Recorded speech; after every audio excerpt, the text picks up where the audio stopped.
Over time, the Israelites who had been spread throughout Babylon and other countries began to arrive back home and worship God in Jerusalem at the newly rebuilt temple.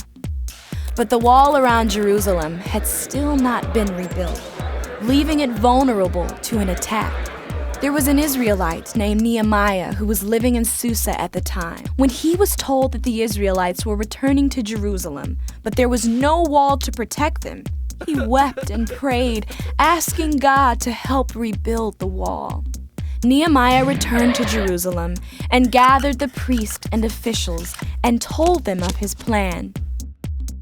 The plan worked, and the wall was rebuilt in only 52 days.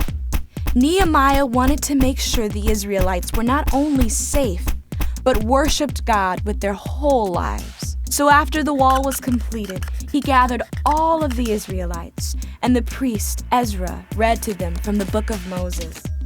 The people understood that they were not currently living God's ways, so they began to weep. But Ezra stopped them, instructing them to instead celebrate all that God had done and return to God's ways. So the Israelites did what Ezra said and began to party. This went on for several days.